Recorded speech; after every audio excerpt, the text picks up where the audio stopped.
Praise the Lord. ഇന്നത്തെ ചിന്തയ്ക്കായിട്ട് നമുക്കൊരു തിരുവചനം വായിക്കാം. പട്ടണത്തിൻ്റെ അറ്റത്തെത്തിയപ്പോൾ ശൗമേൽ ശൗലിനോട്, ഭൃത്യൻ മുമ്പേ കടന്നു പോകാൻ പറ. അവൻ കടന്നുപോയി. ഞാൻ നിന്നോട് ദൈവത്തിൻ്റെ അരുളപ്പാട് അറിയിക്കേണ്ടതിന് നീ അല്പം നിൽക്കാം.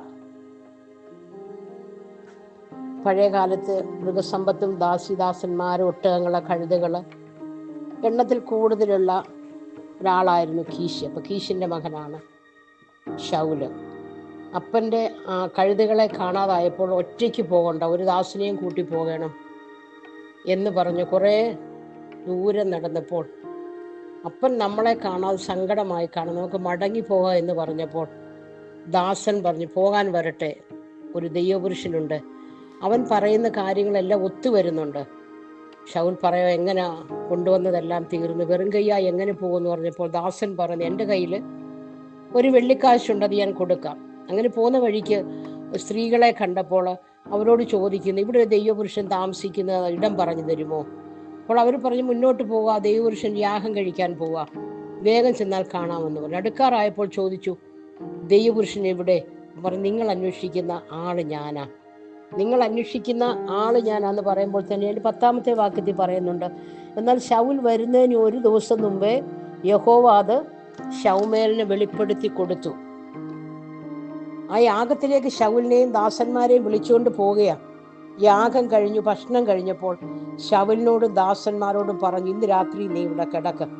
അങ്ങനെ 3 പേരും കൂടി നടന്നു പോകുമ്പോൾ പട്ടണത്തിൻ്റെ അറ്റത്തെത്തിയപ്പോൾ ശൗമേൽ ശൗലിനോട് പറയുക, നിന്റെ കൂടെയുള്ള ദാസൻ അല്പം മുൻപോട്ട് നടക്കാൻ പോവുക, പറയുക. അവൻ കടന്നുപോയി. അപ്പോൾ പറയും, ഞാൻ നിന്നോട് ദൈവത്തിൻ്റെ അരുളപ്പാട് അറിയിക്കേണ്ടതിന് നീ അല്പം നിൽക്കുക എന്ന് പറഞ്ഞു. ഇന്ന് പകല് എന്നെ കേൾക്കുന്ന ദൈവജനമേ, തിരക്ക് പിടിച്ച ജീവിതത്തിനിടയിൽ അല്പം ഒന്ന് മാറി നിന്ന് ഒന്ന് വേറിട്ട് നിൽക്ക്. നമ്മുടെ ഏത് പ്രശ്നത്തിൻ്റെ നടുവിലും ദൈവശബ്ദം കേൾക്കാൻ അല്പസമയം നമ്മൾ മാറ്റിവെക്ക്. ശൗൽ വന്നത് കഴുതകളെ അന്വേഷിച്ച, എന്നാൽ ദൈവത്തിന് നമ്മെ പറ്റിയുള്ള പദ്ധതി വേറെയാ. എൻ്റെ വിചാരങ്ങൾ നിങ്ങളുടെ വിചാരങ്ങളല്ല, എൻ്റെ വഴികൾ നിങ്ങളുടെ വഴികളുമല്ല. എന്നാൽ ദൈവത്തിന് ശൗലിനെ പറ്റിയുള്ള പദ്ധതി അവൻ ഇസ്രായേലിലെ രാജാവാകുക എന്നാണ്.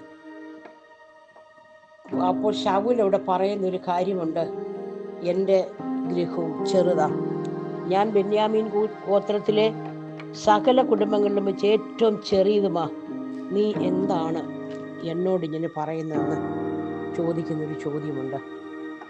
ഇന്ന് പകൽക്കാലം എന്നെക്കുറിച്ചും നിങ്ങളെക്കുറിച്ചും തമ്പുരാനും ഒക്കെ ഉള്ള പദ്ധതികൾ വലുതാ. തിരിഞ്ഞു നോക്കിയാൽ നമ്മൾ പറയില്ലേ, പ്രതിസന്ധിയിൽ എന്നെ കൊണ്ടുവന്നത് ഇങ്ങനെയൊക്കെ ആക്കാനാ.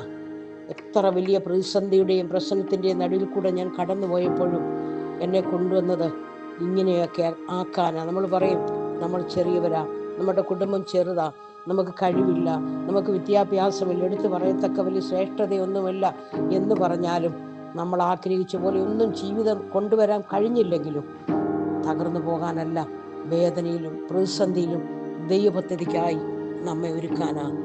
ഇന്ന് പകലും ആ ദൈവപദ്ധതിക്ക് വേണ്ടി നമ്മളെ സമർപ്പിക്കാം. Okay, God bless you.